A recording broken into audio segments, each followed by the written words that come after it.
Shalom Bapak Ibu Saudara yang terkasih di dalam Tuhan Yesus Kristus.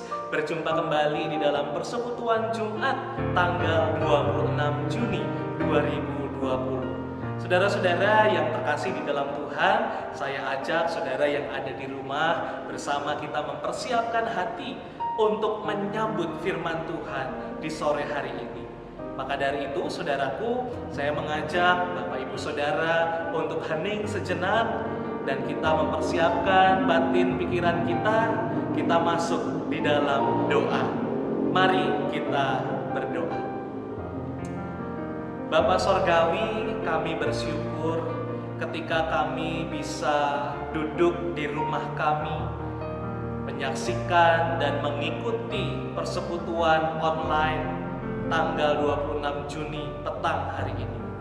Kami bersyukur ya Tuhan ketika kami melakukan aktivitas keseharian kami, terkhusus di hari ini.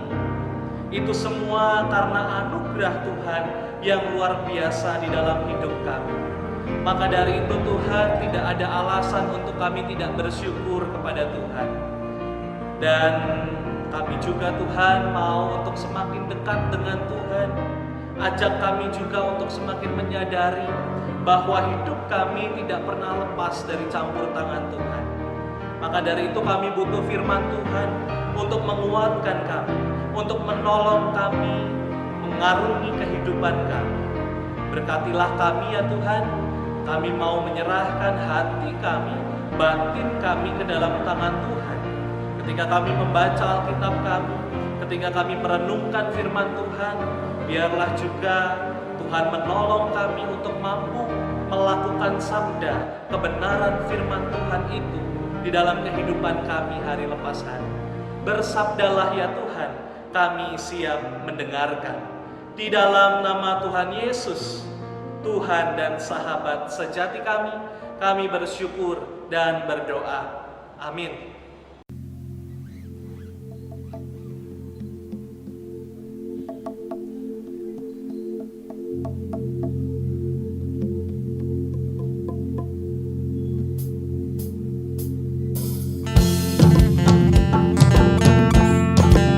Jemaat Tuhan terkasih, mari bersama naikkan nyanyian baru bagi Tuhan kita. Nyanyilah bagi Tuhan, hai segenap bumi, kabarkanlah segala keselamatan daripadanya. Mari bersama kita berdiri, kita mau naik nyanyian puji-pujian bagi Allah kita. Kita mau katakan, nyanyikan Tuhanmu, haleluya. Biarlah segala suku bangsa memuji perbuatannya yang ajaib.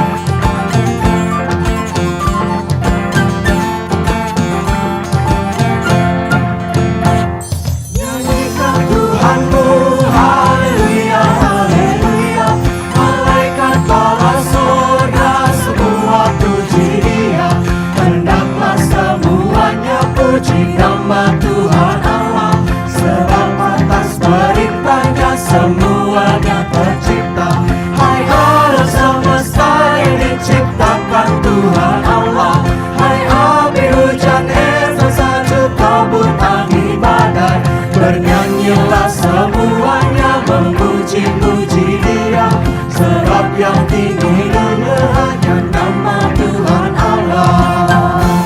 Mari semuanya kita bergoyang bersama-sama, naikkan suara, tepuklah tangan bersama-sama, nyanyikan Tuhanmu.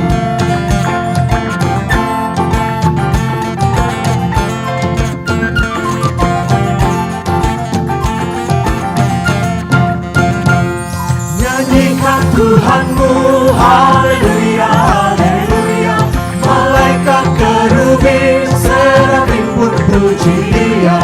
Hai bintang semuanya untuk selamanya, keagungannya mengatasi langit alam raya. Wahai segala raja serta pemerintah dunia, karuna anak darah orang tua dan yang muda. Bunyikan bagi Tuhanmu seruling dan kecapi, memuji Dia dengan sorak-sorai dan menari.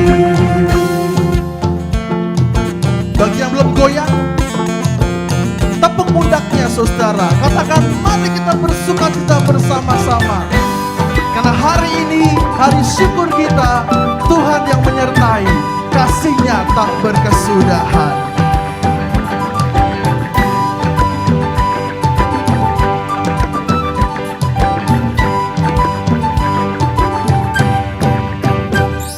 Nyanyikan Tuhanmu, haleluya, haleluya. Malaikat kerubim serafim pun puji Dia. Hai bintang, bulan, matahari, angkatlah suara, serta segala langit dan seluruh cakrawala. Hai ular-ular naga segenap samudra raya, indah melihat hewan burung-burung yang bersayap. Padukanlah suaramu, besarkan nama Tuhan yang agung dan perkasa dan berlimpah kekuatan. Nyanyikanlah haleluya, haleluya.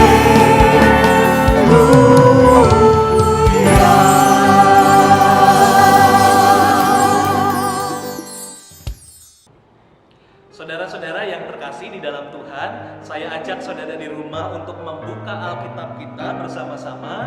Baik saudara yang di dekatnya ada Alkitab secara cetak maupun Alkitab di dalam handphonenya, boleh dibuka saudara-saudara di dalam Roma. Kitab Roma pasal 6. Kitab Roma pasal 6 ayat 15 sampai 23. Kitab Roma pasal 6 ayat 15 sampai 23.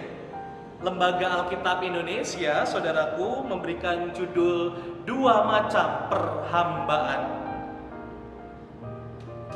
Jadi bagaimana? Apakah kita akan berbuat dosa karena kita tidak berada di bawah hukum Taurat, tetapi di bawah kasih karunia? Sekali-kali tidak.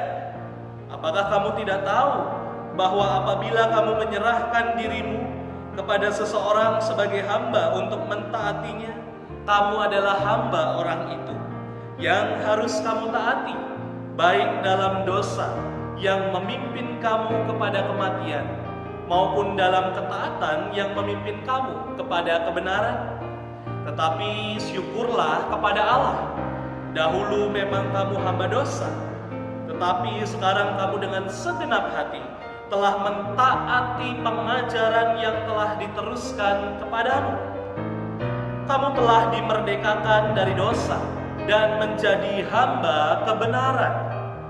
Aku mengatakan hal ini secara manusia karena kelemahan kamu.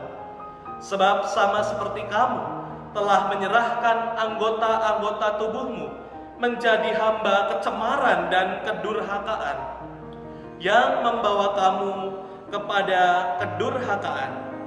Demikian hal kamu sekarang harus menyerahkan anggota-anggota tubuhmu menjadi hamba kebenaran yang membawa kamu kepada pengudusan. Sebab waktu kamu hamba dosa, kamu bebas dari kebenaran. Dan buah apakah yang kamu petik daripadanya? Semuanya itu menyebabkan kamu merasa malu sekarang. Karena kesudahan semuanya itu ialah kematian. Tetapi sekarang, setelah kamu dimerdekakan dari dosa dan setelah kamu menjadi hamba Allah, kamu beroleh buah yang membawa kamu kepada pengudusan, dan sebagai kesudahannya ialah hidup yang kekal. Sebab upah dosa ialah maut, tetapi karunia Allah ialah hidup yang kekal dalam Kristus Yesus Tuhan kita. Demikianlah sabda Tuhan, terpujilah Kristus.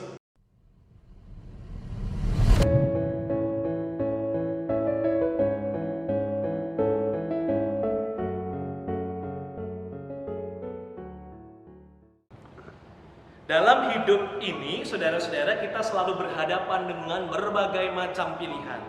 Bahkan setiap harinya kita hidup dengan pilihan kita. Nah, sadar maupun tidak, saudara-saudara, pilihan itu terus hadir dalam kehidupan kita sepanjang usia kita. Saudara bisa bayangkan ketika saudara sudah mau bangun tidur, saudara-saudara dalam posisi masih di tempat tidur, saudara sudah berhadapan dengan pilihan. Aku mau bangun atau mau lanjut tidur lagi? Nah, saudara memilih mau bangun atau mau lanjut tidur lagi? 5 menit dulu lah lanjut tidur, 10 menit dulu lah, 30 menit dulu lah lanjut tidur. Atau dalam hal lain misalnya saudara-saudara, ketika hendak sarapan, jika kita ditawari tempe mendoan dan nasi rames, tanpa perlu pusing, kita bisa memilih keduanya. Saya mau sarapan nasi rames dan tempe mendoan sekaligus. Atau kita bisa memilih untuk tidak makan sama sekali, baik tidak makan tempe mendoan ataupun nasi rames. Nah, saudara-saudara, di dalam ranah jasmani, Anda dan saya bebas untuk memilih atau tidak memilih sama sekali. Lantas, saudaraku, pertanyaannya bagaimana di dalam ranah spiritualitas kita? Di dalam ranah iman kita sebagai pengikut Tuhan Yesus. Nah, dalam bacaan kita hari ini secara tidak langsung, Rasul Paulus ingin menegaskan kepada kita bahwa sesungguhnya kita itu, saudara-saudara, cuman punya 2 pilihan. Cuman punya 2 pilihan dalam hidup kerohanian kita. Beda dengan pilihan-pilihan hidup kita yang masuk ke dalam ranah jasmani. Kalau di dalam ranah iman kita, saudara-saudara, kita diperhadapkan hanya dengan 2 pilihan. Anda bisa memilih menjadi hamba kebenaran yang satu, atau Anda memilih menjadi hamba dosa. Hamba kebenaran atau hamba dosa. Mas, apakah kita bisa tidak memilih kedua-duanya? Oh, tidak bisa, Bapak Ibu Saudara. Saya dan Anda harus memilih salah satu di antara keduanya. Nah, sebelum kita bicara lebih jauh soal hamba kebenaran dan hamba dosa, saudara-saudara, saya mau bertanya kepada kita sekalian, Bapak, Ibu, dan Saudara yang menyaksikan tayangan ini sore malam hari ini. Sudah berapa lama kira-kira Anda menjadi pengikut Kristus? Atau sudah berapa lama Anda menjadi orang Kristen? Mari saudara-saudara, saya ajak untuk menjawab pertanyaan ini. Sudah berapa lama saya jadi orang Kristen? Nah, saudara-saudara, ada yang jawab, oh, saya dari lahir sudah Kristen, Mas.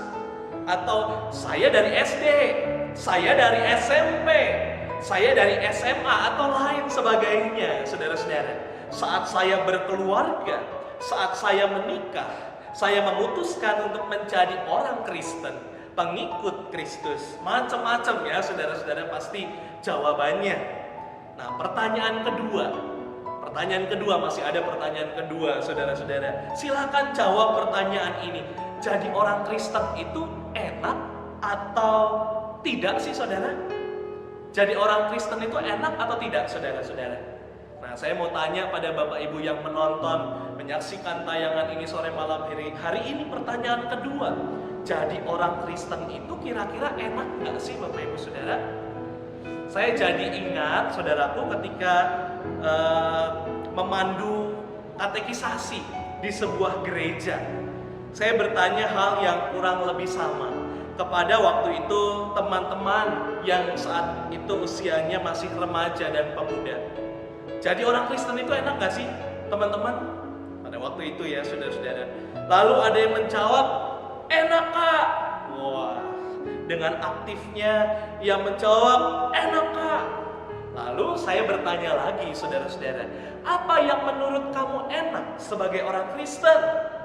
Lalu dia pun menjawab, jadi orang Kristen itu nggak ada pantangan makanan tertentu. Jadi orang Kristen tuh nggak ada pantangannya, Kak. Pulang gereja langsung makan bakmi pakai B2 gitu ya, Bapak Ibu Saudara. Nggak ada pantangannya sama sekali. Saya bisa makan B2 dengan sepuas hati saya. Pulang gereja, wah mantap, saudara-saudara. Itu pernyataan dari seorang anak katekisasi.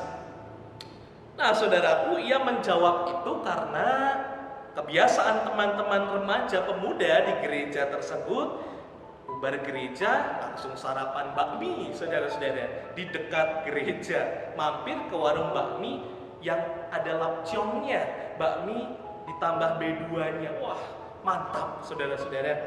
Nah, Bapak Ibu Saudara yang terkasih, saat itu saya diperhadapkan juga dengan dua pilihan, antara saya mau ikut kesal atau saya ketawa dengan jawaban itu, Bapak Ibu Saudara. Tapi itu kenyataannya bahwa ada yang beranggapan jadi orang Kristen itu enak, jadi orang Kristen itu nikmat, saudara-saudara. Kenapa? Karena tidak ada pantangan apa-apa, mau makan apa saja boleh, ya saudara. Apakah sebatas itu? Pertanyaannya kemudian. Apakah sebatas itu? Apakah Anda menjawab bahwa orang Kristen itu enak mas, karena tidak ada pantangannya sama sekali? Apakah sebatas itu Bapak Ibu Saudara? Nah, ada juga yang menjawab, jadi orang Kristen itu enak. Kenapa enak? Karena kita beroleh keselamatan secara gratis, tis-tis, cuma-cuma. Wah, yang ini lebih oke jawabannya ya saudara-saudara ketimbang yang tadi. Nah, saudara, apakah jawaban ini salah? Tidak. Kita memang beroleh keselamatan secara cuma-cuma. Semua jawaban ini tidak salah. Orang Kristen tidak ada pantangan apa-apa. Tidak salah juga, saudara. Orang Kristen beroleh keselamatan secara cuma-cuma, tidak salah juga, saudara. Tapi sayangnya terkadang kita tidak menyadari bahwa menjadi orang Kristen, kita tidak hanya mendapatkan sesuatu. Ingat saudara-saudara, menjadi orang Kristen kita tidak hanya mendapatkan sesuatu, tetapi Anda dan saya harus melakukan sesuatu. Bukan mendapatkan sesuatu, tapi Anda dan saya sebagai orang Kristen harus melakukan sesuatu. Nah, hal yang sama, saudara-saudara, dilakukan Paulus kepada orang-orang di Roma.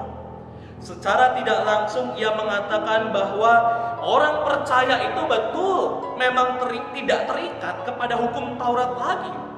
Kenapa, saudara-saudara? Karena Yesus sudah datang menggenapi hukum Taurat.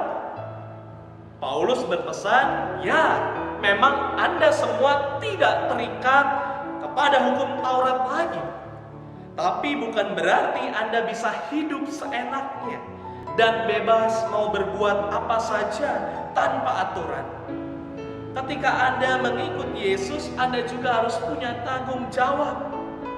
Pilihlah dengan tegas, mau menikmati kasih Allah, kasih Yesus, atau justru mau menikmati dosa. Mau jadi hamba kebenaran atau jadi hamba dosa. Mas, kita ini kan semua orangnya berdosa. Saya berdosa, Anda di rumah juga orang yang berdosa. Kita tidak lepas dari dosa.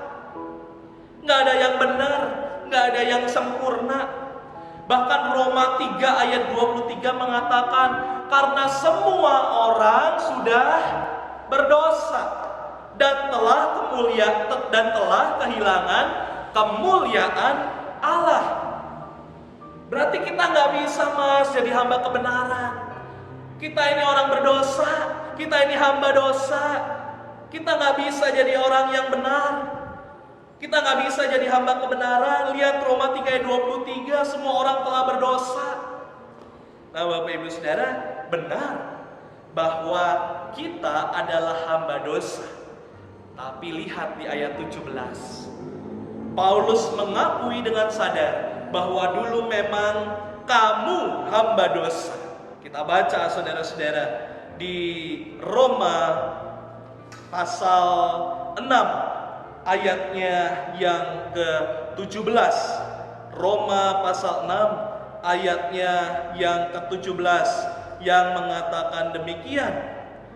Tetapi syukurlah kepada Allah, dahulu memang kamu hamba dosa, tetapi sekarang kamu dengan segenap hati telah mentaati pengajaran yang telah diteruskan kepadamu. Nah, Bapak Ibu Saudara yang terkasih, kita lihat juga ayat 18. Kamu telah dimerdekakan dari dosa dan menjadi apa, saudara? hamba kebenaran. Ada lanjutannya. Dulu, kata Paulus, dulu itu manusia hamba dosa. Tetapi sekarang, saudara-saudara, kamu adalah hamba kebenaran. Kamu telah dimerdekakan dari dosa dan menjadi hamba kebenaran. Apa artinya, saudara? Berarti saat ini Anda dan saya telah menjadi hamba kebenaran. Oleh karena kita percaya bersekutu dengan kematian dan kebangkitan Tuhan Yesus. Kita percaya sepenuhnya pada Yesus. Maka saat ini Anda dan saya adalah hamba kebenaran. Tapi saudara-saudara, bukan berarti bahwa dalam kehidupan ini kita tidak bisa berbuat dosa lagi. Ya, kita adalah hamba kebenaran. Tetapi saudara-saudara, bukan berarti dalam hidup ini kita bebas dari yang namanya dosa. Saya mau ajak kita melihat sebuah hasil foto, saudaraku. Nah, ini saya membawa sebuah gambar, sebuah foto. Kalau saudara membaca berita tanggal 21 Juni 2020, beberapa waktu yang lalu, nah ini adalah foto gerhana matahari. Ya, yang atas ini adalah foto gerhana matahari yang ditangkap oleh kamera, oleh para peneliti gitu ya, saat itu di angkasa mengamati gerhana. Nah, ini gerhana matahari sebagian, saudara-saudara. Ya, gerhana matahari sebagian. Sayangnya tanggal 21 Juni kita yang berada di Purwokerto, kita tidak bisa melihat gerhana ini.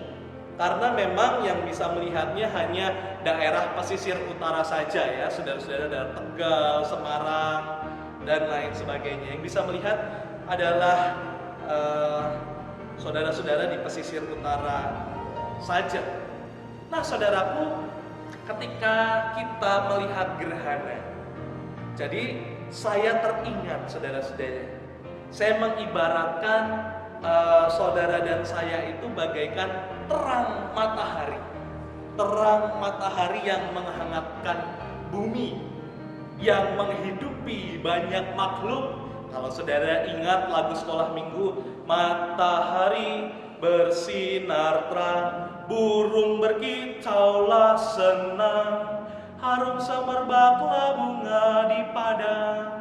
Semuanya mengajak kepada kita dan memuji nama Tuhan yang esa, dan memuji nama Tuhan yang esa.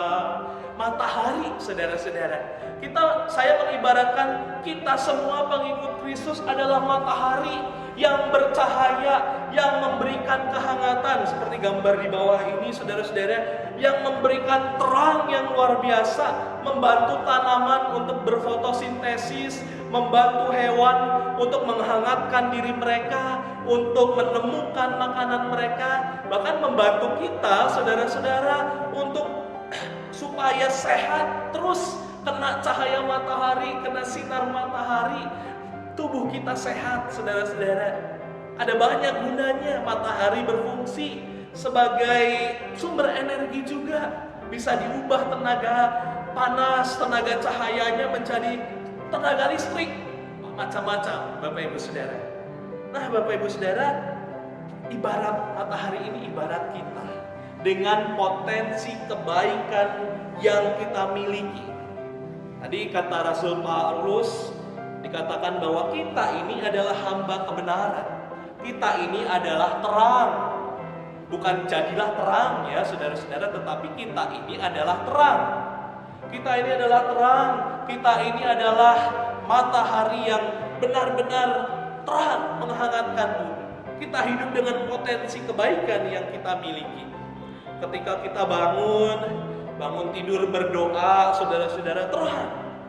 Kita hidup berpikiran positif, kita mendoakan keluarga kita mendoakan sahabat kita menolong orang lain, kita mencintai anak-anak kita mengasihi istri kita mengasihi suami kita bekerja dengan jujur, kita menjaga kesehatan kita dengan baik, kita berdamai dengan orang lain, bahkan orang yang membenci kita kita bertindak dengan baik, jujur, kita sayang pada orang lain dan diri sendiri, kita selalu bersyukur, terang ya saudara-saudara.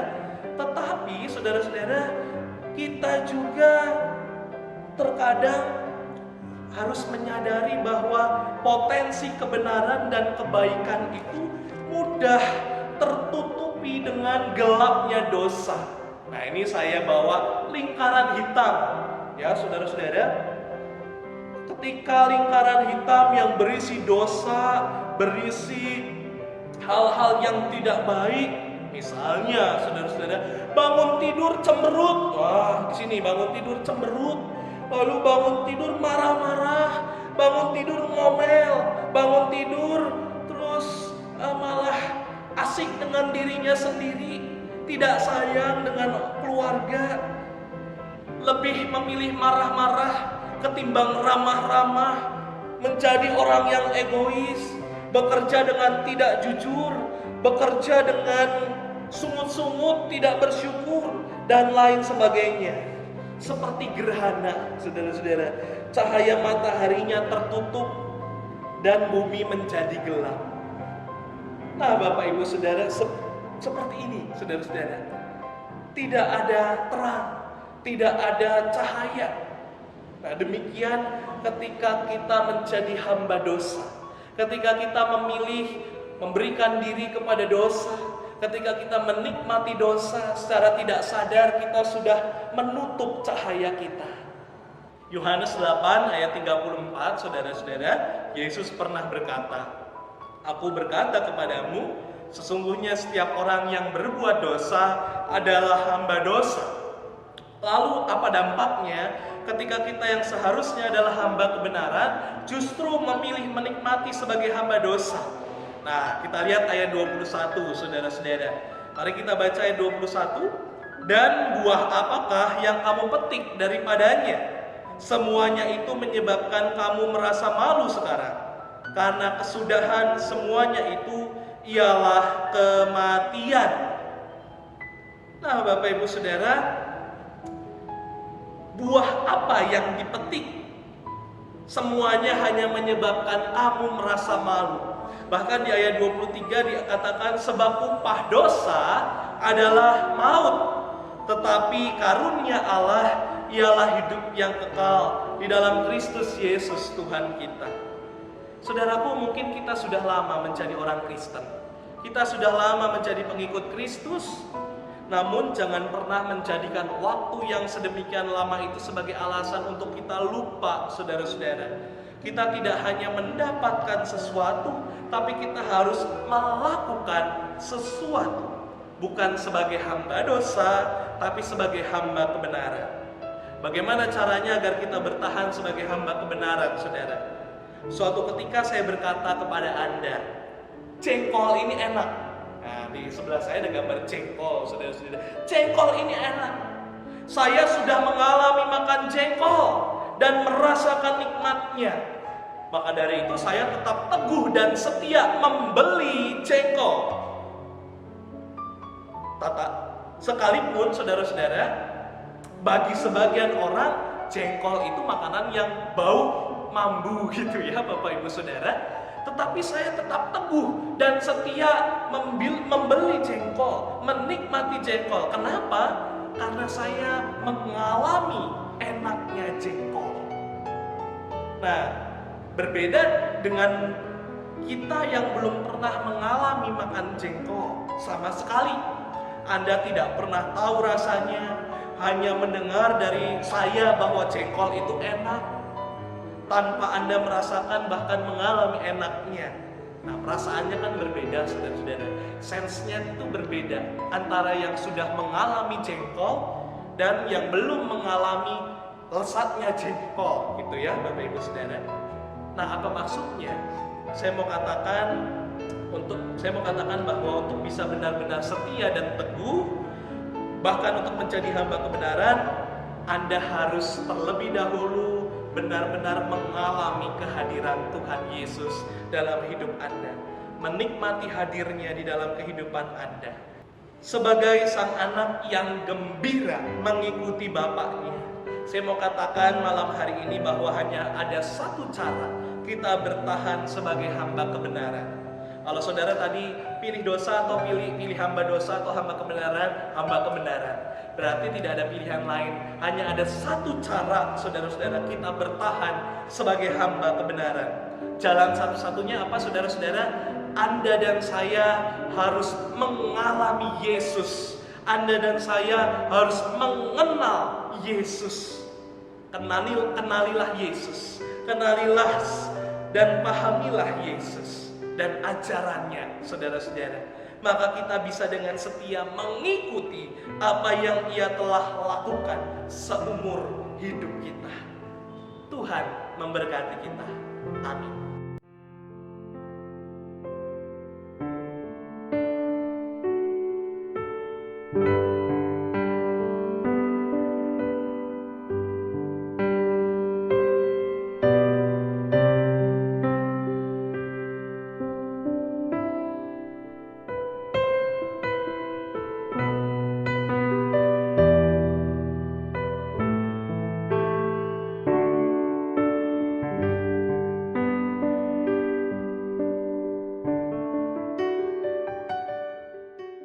Saudara-saudara, mari kita berdoa di dalam doa syafaat. Kita berdoa.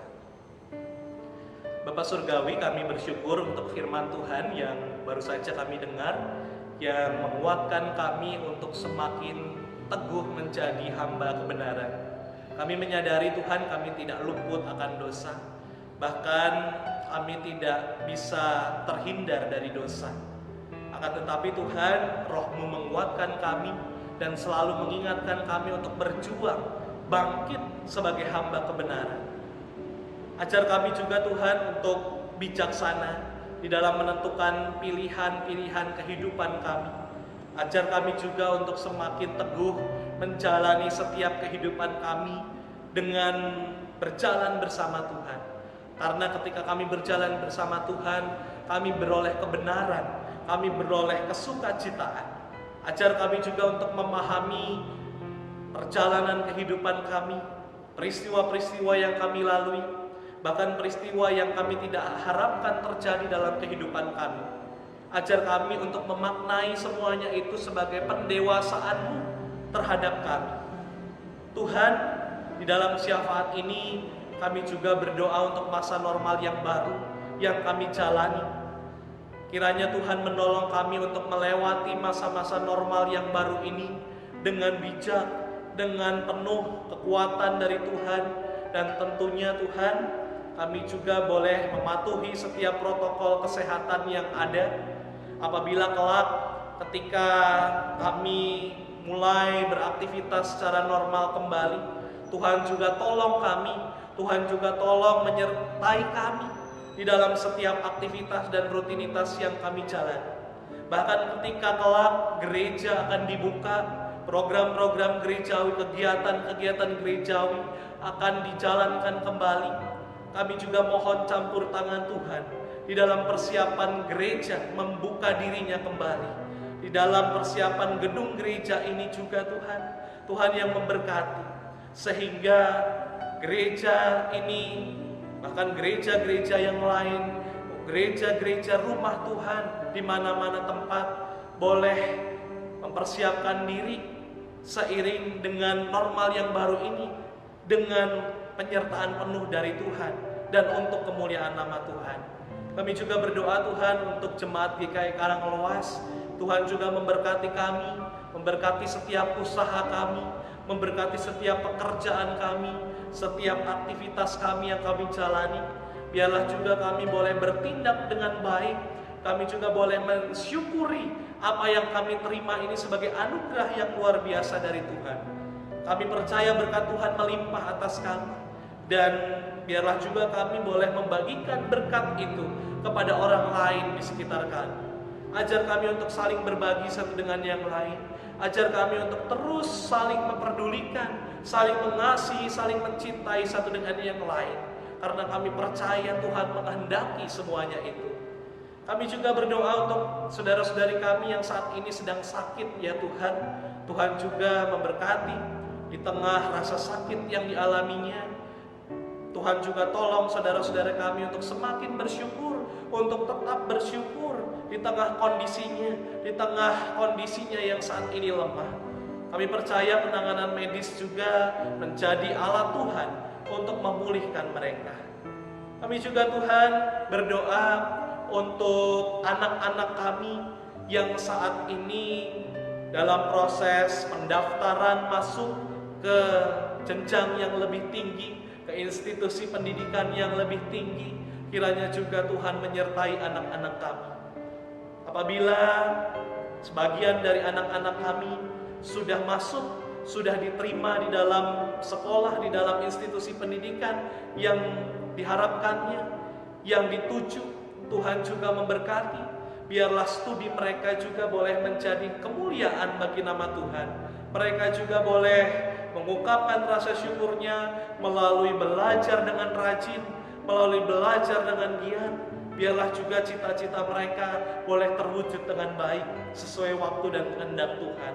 Inilah kami Tuhan, kami mau menyerahkan kehidupan kami ke dalam tangan Tuhan. Di dalam nama Tuhan Yesus, Tuhan dan Juru Selamat kami yang hidup, kami percaya dan berdoa. Amin.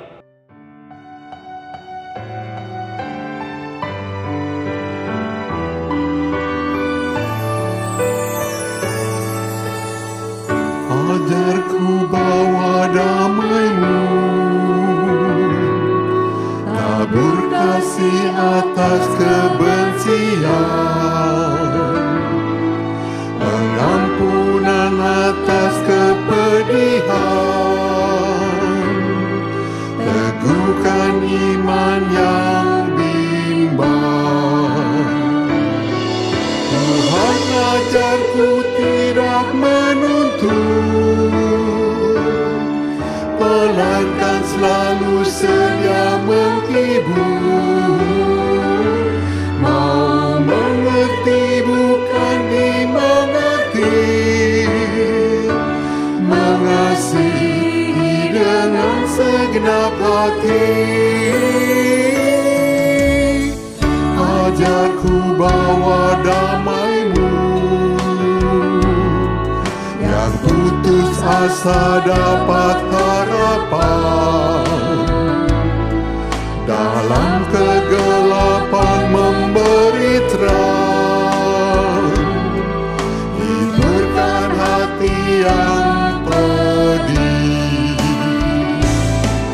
Tuhan ajarku tidak menuntut, melainkan selalu sedia menghibur. Mau mengerti bukan dimengerti, mengasihi dengan segenap hati. Ajarku bawa damai-Mu, mengampuni ku kan diampuni, serahkan diri agar mendapatkan kehidupan yang kekal. Tuhan ajarku tidak menuntut, melainkan selalu setia menghibur. Mau mengerti bukan dimengerti, mengasihi dengan segenap hati. Ajarku bawa damai-Mu.